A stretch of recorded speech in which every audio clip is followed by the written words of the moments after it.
જય શ્રી કૃષ્ણ. રાધે રાધે. મારી યુટ્યુબ ચેનલમાં તમારું હાર્દિક સ્વાગત છે. મિત્રો, 5000 વર્ષ પહેલાં ભગવાન શ્રી કૃષ્ણએ શ્રીમદ્ ભગવદ્ ગીતાનું એવું અદ્ભુત જ્ઞાન આપ્યું હતું જે ઊંડા રહસ્યોથી ભરેલું છે, જે આપણને આજે પણ જીવનની દરેક મુશ્કેલીમાંથી બહાર લાવી શકે છે, દરેક સફળતા અપાવી શકે છે. શ્રી કૃષ્ણ જેવો કોઈ મિત્ર નથી, શ્રી કૃષ્ણ જેવો કોઈ પ્રેમી નથી.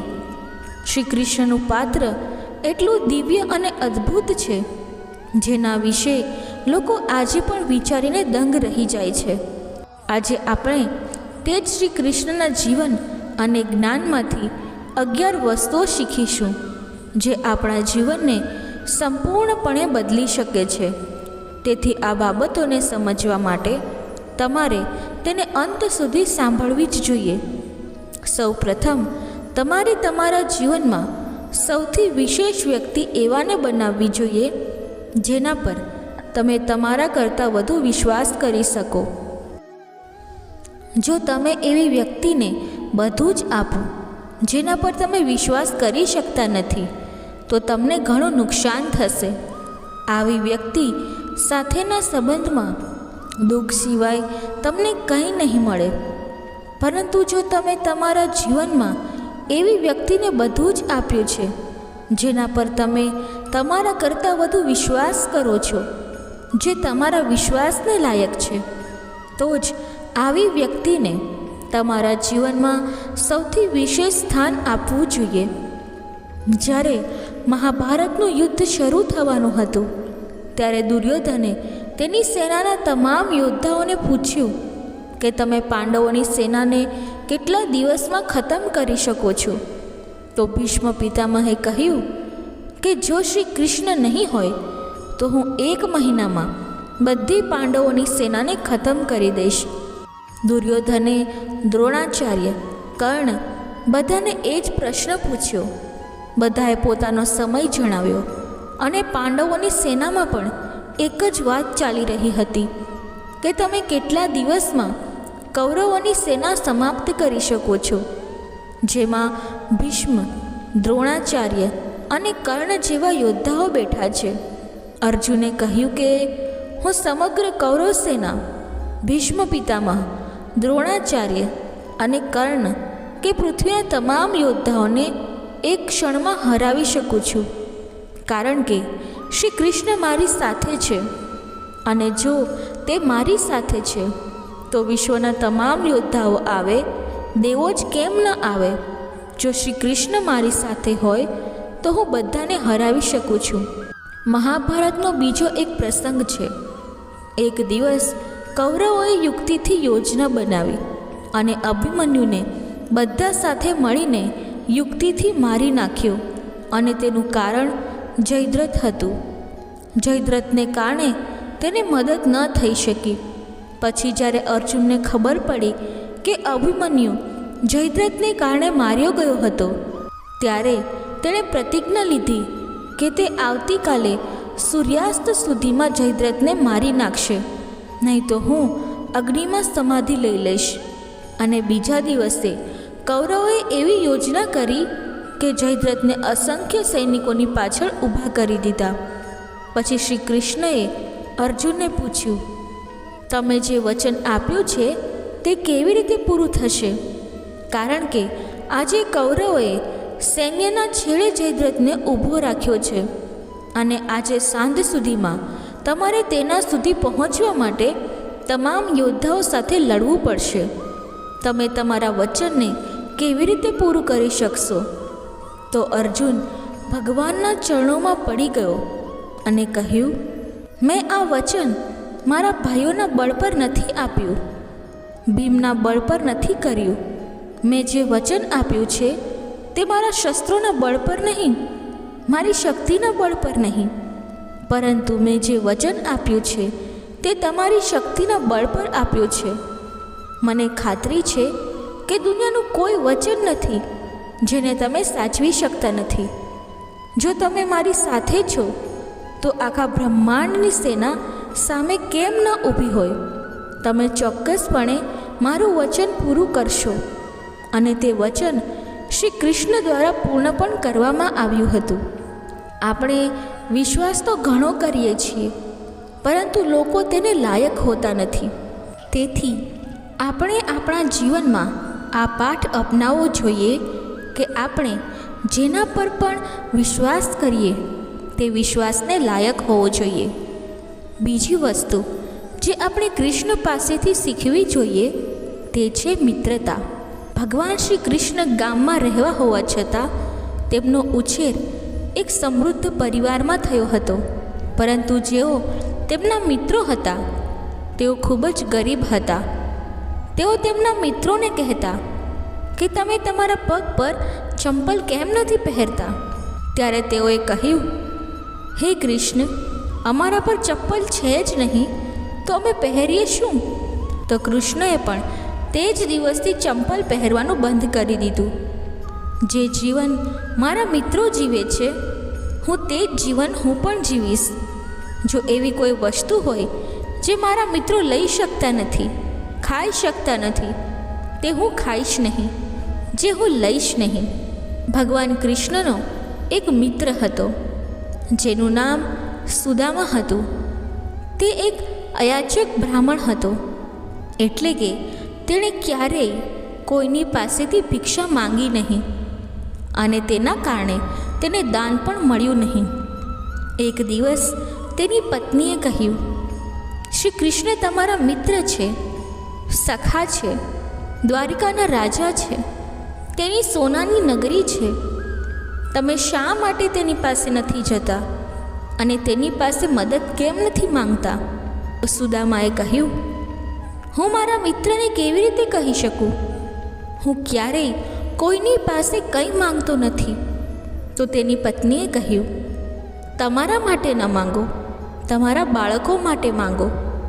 જ્યારે સુદામા દ્વારકા ગયા ત્યારે તેઓ ઘણા દિવસો સુધી ત્યાં રહ્યા, પરંતુ આટલા દિવસો રહ્યા પછી પણ તેઓ શ્રી કૃષ્ણ પાસેથી પોતાના માટે કંઈ માંગી શક્યા નહીં. પણ કૃષ્ણ તેમની આખી પરિસ્થિતિ સમજી ગયા. જ્યારે તેઓ દ્વારિકામાં રહેતા હતા, તેમણે પોતાના લોકોને મોકલ્યા અને તેમના શહેરમાં તેમના માટે એક સુંદર મહેલ તૈયાર કરાવ્યો. જ્યારે સુદામા લાંબા રોકાણ પછી પાછા ઘરે ગયા ત્યારે તેઓ ખૂબ જ ખુશ હતા કે હું શ્રી કૃષ્ણને મળીને આવ્યો છું, પણ મનમાં દુઃખ પણ હતું કે મેં મારા બાળકો અને પત્ની માટે કંઈ માંગ્યું નહીં. જ્યારે તે પોતાના ઘરે પહોંચ્યા ત્યારે જુએ છે તો તેનું ઘર જ્યાં હતું ત્યાં એક મહેલ ઊભો હતો અને નોકરો અને દાસીઓ ઊભી હતી. અને જ્યારે તેણે તેની પત્નીને સોનાના આભૂષણોથી ઢંકાયેલી જોઈ ત્યારે તે આશ્ચર્યચકિત થઈ ગયો.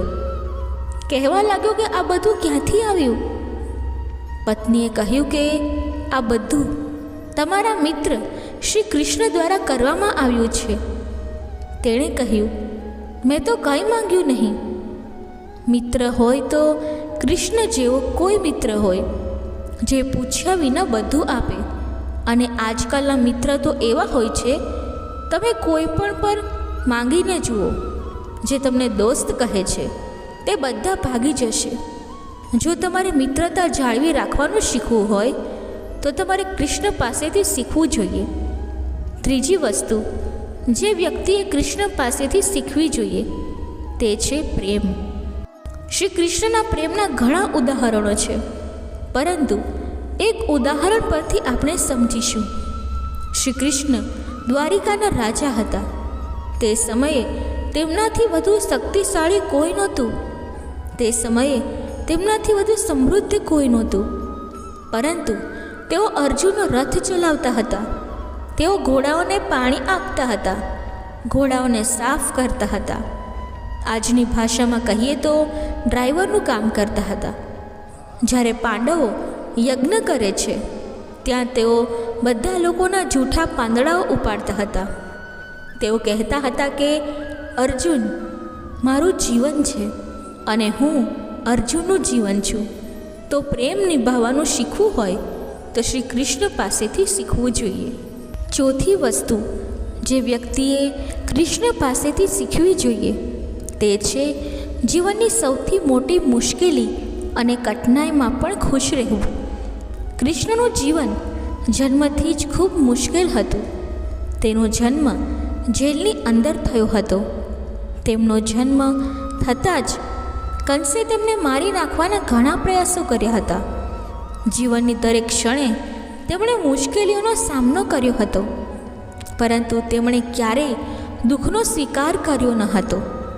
જીવન આનંદથી જીવ્યું, પૂરી ખુશીથી જીવ્યું. આપણા જીવનમાં થોડી સમસ્યા શું આવી જાય આપણે ગભરાઈ જઈએ છીએ. ક્યારેક તો કોઈ દુઃખ હોતું જ નથી, માત્ર દુઃખ આવવાના ડરથી ચિંતા થવા લાગે છે. તેના કારણે આપણે અસ્વસ્થ થઈ જઈએ છીએ. તમે જીવનને નિયંત્રિત કરી શકતા નથી, તમે સંજોગોને નિયંત્રિત કરી શકતા નથી, પરંતુ સંજોગો ગમે તે હોય, ખુશ અથવા નાખુશ રહેવું એ તમારી પસંદગી છે. વાસ્તવમાં દુઃખ અને સુખ બાહ્ય વસ્તુઓ નથી, બધું તમારી અંદર છે. તેથી વ્યક્તિએ શીખવું જોઈએ કે બહારના સંજોગો ગમે તે હોય, આપણે હંમેશા અંદરથી ખુશ રહેવું જોઈએ. શ્રી કૃષ્ણના ચરિત્રમાંથી શીખવાની પાંચમી બાબત એ છે કે જેવા છે તેની સાથે તેવી રીતે જ ચાલવું. શ્રી કૃષ્ણ પણ જાણતા હતા કે દ્રોણાચાર્ય, ભીષ્મ આ લોકો ન્યાયી લોકો છે, પણ તેઓ અધાર્મિકતા માટે ઊભા છે. તેથી જો તેઓ અધાર્મિકતા માટે ઊભા છે તો તેઓ પણ અધાર્મિક બની ગયા અને અધાર્મિકનો નાશ થવો જ જોઈએ. પણ તેઓએ કાવતરું કર્યું, છેતરપિંડી પણ કરી. તેથી તેમને પણ શ્રી કૃષ્ણ દ્વારા છેતરવામાં આવ્યા. જે મર્યાદા જાણે છે તેની સામે મર્યાદા બતાવો, જે ઇજ્જતને સમજે છે તેને જ આદર આપો. ઘણી વખત આપણે એવા લોકોને ખૂબ મહત્ત્વ આપીએ છીએ જેમની પાસે આપણું કોઈ મૂલ્ય નથી, અને કેટલીક વાર જે વ્યક્તિ ખોટી હોય છે આપણે તેને કંઈ કહેતા નથી, આપણે શાંતિથી પીડાઈએ છીએ. જો કોઈ વ્યક્તિ આપણા કરતાં મોટો છે, અથવા હોદ્દાઓમાં આપણા કરતાં મોટો છે, અથવા આપણા કરતાં વધુ ધર્મ કરે છે, તો તેનો અર્થ એ નથી કે આપણને ખરું ખોટું કહી દે અથવા આપણી સાથે ખોટું કરે. જો કોઈ તમારી સાથે ખોટું કરે છે તો ત્યાં કોઈ મર્યાદા કામ નથી આવતી. તેથી વ્યક્તિએ શ્રી કૃષ્ણના ચરિત્રમાંથી શીખવું જોઈએ કે જે વ્યક્તિ જેવું છે તેવું જ તેની સાથે રહો. જો તમે દુષ્ટનું ભલું કરશો તો તે તમારું ભલું નહીં કરે, પણ જે કોઈ તમારું ભલું કરે છે તો તેની સાથે ખરાબ ન કરો અને હંમેશા તેનું ભલું કરો. છઠ્ઠી વસ્તુ જે આપણે શ્રી કૃષ્ણના ચરિત્રમાંથી શીખવી જોઈએ તે છે કોઈને ગુમાવવાથી ક્યારેય ડરશો નહીં. જ્યારે મહાભારતનું યુદ્ધ પૂરું થયું ત્યારે તે શ્રી કૃષ્ણને લાગ્યું કે જેઓ મારા વંશજો છે, જેઓ યાદવ છે, જેઓ આ સમયે પૃથ્વી પર સૌથી શક્તિશાળી છે, તેમને કોઈ મારી શકશે નહીં. તેથી તેમણે ગાંધારીના શ્રાપને માધ્યમ બનાવીને પોતાના વંશનો અંત આણ્યો. તેમના બધા વંશજો મૃત્યુ પામ્યા અને તેમણે રાજી ખુશીથી તેમનો સ્વીકાર કર્યો. કૃષ્ણને તેમની વ્રજભૂમિ માટે ખૂબ જ પ્રેમ હતો, પરંતુ જ્યારે જરૂર પડી તેમણે એક ક્ષણમાં તેનો ત્યાગ કર્યો. તેઓ દરેકને પ્રેમ કરતા, પરંતુ જ્યારે ત્યાગની વાત આવતી ત્યારે તેમણે ક્યારેય વિલંબ કર્યો નહીં. તેવી જ રીતે જ્યારે આપણે વસ્તુઓને વળગી રહીએ છીએ, કોઈને ગુમાવવાનો ડર રાખીએ છીએ, ત્યારે તે વસ્તુઓ આપણા માટે સમસ્યા બની જાય છે. અમુક વસ્તુઓને પકડી રાખવાથી આપણને ઘણું નુકસાન થાય છે. કંઈક ગુમાવવાનો ડર આપણા જીવનની ખુશી છીનવી લે છે. જ્યારે તમને કોઈને ગુમાવવાનો ડર લાગે છે ત્યારે એક વાત ચોક્કસ છે, તે વસ્તુ ગુમાવવાની સંભાવના ઘણી વધી જાય છે. પરંતુ જ્યારે તમારી અંદર કંઈક ગુમાવવાનો ડર દૂર થાય છે ત્યારે તમે પોતે રાજા બનો છો. પછી તમને કોઈ તકલીફ રહેતી નથી. તેથી જ આપણે શ્રી કૃષ્ણના ચરિત્રમાંથી શીખવું જોઈએ કે આપણે કંઈ પણ ગુમાવવાથી ક્યારેય ડરવું જોઈએ નહીં. 7મી વાત જે આપણે શ્રી કૃષ્ણ પાસેથી શીખવી જોઈએ કે તમને જીવનમાં જે જોઈએ છે તમારે તેના માટે સખત મહેનત કરવી પડશે અને તમારું સારું કરવા કોઈ નહીં આવે. કૃષ્ણએ અર્જુનને કહ્યું, હે અર્જુન, તમારે તમારું પોતાનું સારું કરવું પડશે. આ દુનિયાની કઠોર વાસ્તવિકતા છે. આપણે લોકોને આપણા સહાયક માની લઈએ છીએ.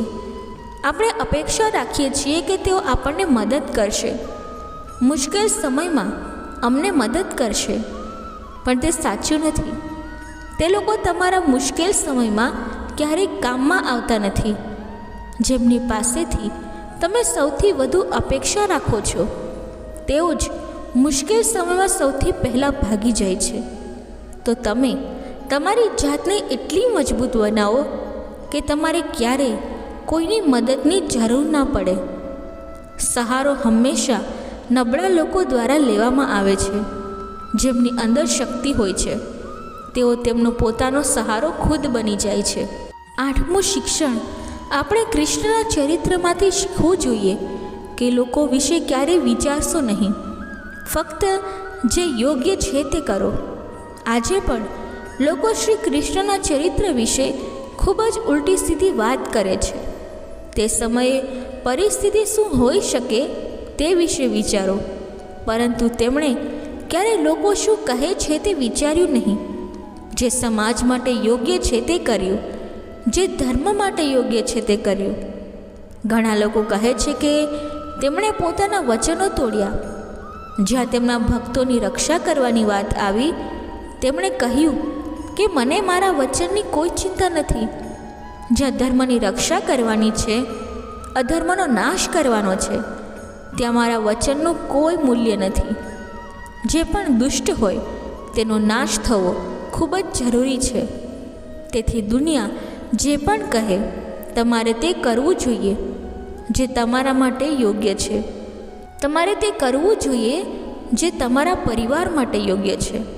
શ્રી કૃષ્ણના ચરિત્રમાંથી 9મો પાઠ આપણે શીખવો જોઈએ કે જો જૂઠ્ઠું બોલવાથી કોઈને ફાયદો થાય કે કોઈને બચાવી શકાય તો તે જૂઠાણું પુણ્ય છે, પાપ નથી. દ્રોણાચાર્યની હત્યા એક જૂઠાણાને કારણે કરવામાં આવી હતી. જ્યારે તેમને ખોટી માહિતી આપવામાં આવી હતી કે તેમના પુત્ર અશ્વત્થામાની હત્યા કરવામાં આવી છે. તેમના શોકમાં તેમણે તેમના શસ્ત્રો છોડી દીધા હતા, જેના કારણે દૃષ્ટિધમને તેમની તલવારથી તેમનું ગળું કાપી નાખ્યું અને તેમને મારી નાખ્યા હતા. ઘણા લોકો કહે છે કે આપણે સાચું કહીએ છીએ, પછી કોઈને તે ખરાબ લાગે તો આપણને ખરાબ લાગે છે. અરે, લોકો માત્ર ત્યારે જ સત્ય બોલે છે જ્યારે કોઈને ખરાબ લાગતું નથી. અન્યથા લોકો હંમેશા જૂઠું બોલે છે, અન્યની ખોટી પ્રશંસા કરે છે. લોકો હંમેશા બીજાને ખુશ કરવા માટે જૂઠું બોલે છે. જ્યારે કોઈને દુઃખ પહોંચાડવાનું હોય ત્યારે લોકો માત્ર સત્ય બોલે છે, ભલે કોઈને ખોટું લાગે, ભલે કોઈને ખરાબ લાગે. સત્ય કહેવાનો પણ એક રસ્તો હોય છે. જો તે કોઈને ન આવડે તો તે તમારું સત્ય જૂઠાણું કરતાં વધુ પાપ આપે છે.